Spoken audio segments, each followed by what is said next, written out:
Hello दोस्तों, स्वागत है आपका अपने यूट्यूब चैनल पर। अगर आप भी यूजीसी नेट हिंदी विषय की तैयारी कर रहे हैं तो ये वीडियो जो आपके लिए काफ़ी हेल्पफुल होगी। तो चलिए शुरू करते हैं वीडियो को। प्रश्न है, रेवा तट में रेवा क्या है? तो ऑप्शन है एक नदी, एक मैदान, एक नगर या डी इनमें से कोई नहीं। तो इसका राइट आंसर है ऑप्शन ए, एक नदी। अगला प्रश्न है, इमली की जड़ से निकली पतंग किस कवि की पंक्ति है? तो इसका राइट आंसर है ऑप्शन बी, अमीर खुसरो।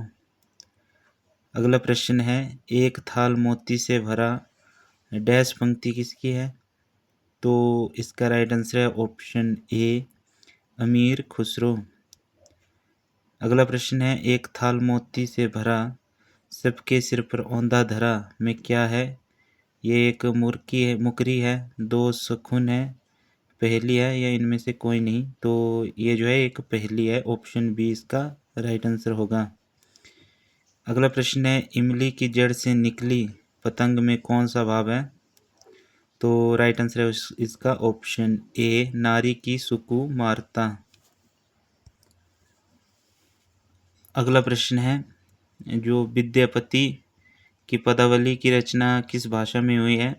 तो इसका राइट आंसर है ऑप्शन ए, मैथिली, जिस कारण जो है विद्यापति को मैथिल कोकिला के नाम से भी जाना जाता है। प्रश्न नंबर अगला है, अभिनव जयदेव किसे कहा जाता है?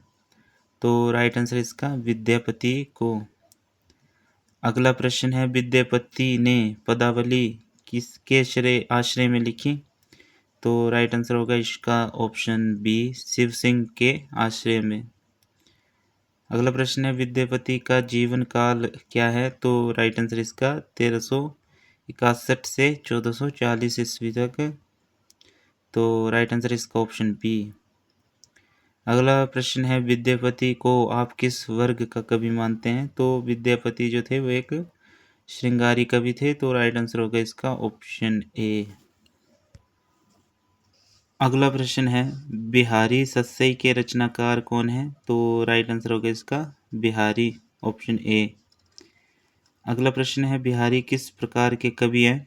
तो इसका राइट आंसर है ऑप्शन सी, रीतिसिद्ध कवि है। अगला प्रश्न है, बिहारी रत्नाकर के रचयिता कौन है? तो राइट आंसर होगा इसका ऑप्शन बी, रत्नाकर। अगला प्रश्न है, बिहारी किस काल के कवि हैं? तो बिहारी जो है वो रीतिकाल के कवि हैं। अगला प्रश्न है, बिहारी को आप किस वर्ग का कवि मानते हैं? तो वो जो थे वो एक श्रृंगारी कवि थे। ऑप्शन बी जो है इसका राइट आंसर होगा। अगला प्रश्न है, घनानंद कवित्व के रचयिता कौन थे? तो राइट आंसर होगा इसका ऑप्शन बी, विश्वनाथ प्रसाद मिश्र। अगला प्रश्न है, घनानंद की प्रेमिका का नाम क्या था? तो राइट आंसर होगा इसका ऑप्शन ए, सुजान। अगला प्रश्न है, घनानंद के काव्य में प्रधानता है? तो घनानंद के काव्य में जो है वियोग की प्रधानता है। तो राइट आंसर होगा इसका ऑप्शन ए। अगला प्रश्न है, घनानंद किस काल के कवि हैं? तो घनानंद जो है वो रीतिकाल के कवि हैं। तो राइट आंसर होगा इसका ऑप्शन ए। अगला प्रश्न है, घनानंद किस राज्य के दरबार में थे? तो घनानंद जो है वो मोहम्मद शाह रंगीला के दरबार में जो है मीर मुंशी थे। तो राइट आंसर होगा इसका ऑप्शन बी। अगला प्रश्न है, कौन सा ग्रंथ मीरा का है? तो राइट आंसर होगा इसका ऑप्शन डी, ये सभी। नरसी जी का मायरा, राग गोविंद, राग सोरठ के पद, ये सभी जो है वो मीरा के ग्रंथ हैं। अगला प्रश्न है, इन सूचियों को सुमेलित कीजिए।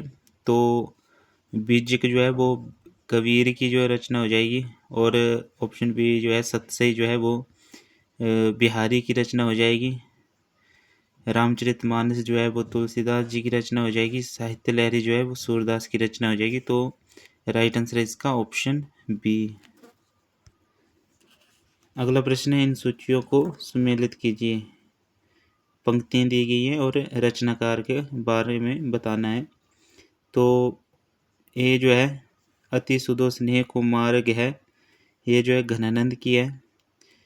बी जो है माध्यम बहुत विनती करितोया, तो ये जो है वो विद्यापति की है। सी जो है अब लो न सानी अब न से हो, ये जो है तुलसीदास जी की है। अगला है निर्गुण कौन देश को वासी, ये जो है सूरदास की है। ऑप्शन ए जो है इसका राइट आंसर होगा। अगला प्रश्न है, प्रिय प्रवास के रचयिता का नाम बताइए। तो इसकी रचना जो है हरियोध ने की है, तो राइट आंसर होगा इसका ऑप्शन ए। अगला प्रश्न है, प्रिय प्रवास की रचना।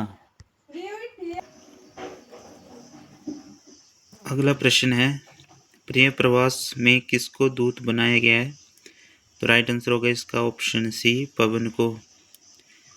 प्रश्न है, मैथिली शरण गुप्तकृत महाकाव्य है, तो राइट आंसर होगा इसका सी साकेत। अगला प्रश्न है, भारत भारती का मुख्य स्वर क्या है, तो राइट आंसर होगा इसका ऑप्शन ए देश प्रेम एवं राष्ट्रीयता प्रेम। अगला प्रश्न है, साकेत की नायिका कौन है, तो राइट आंसर इसका उर्मिला। अगला प्रश्न है, साकेत में कितने सर्ग हैं, तो राइट आंसर होगा इसका ऑप्शन सी 2।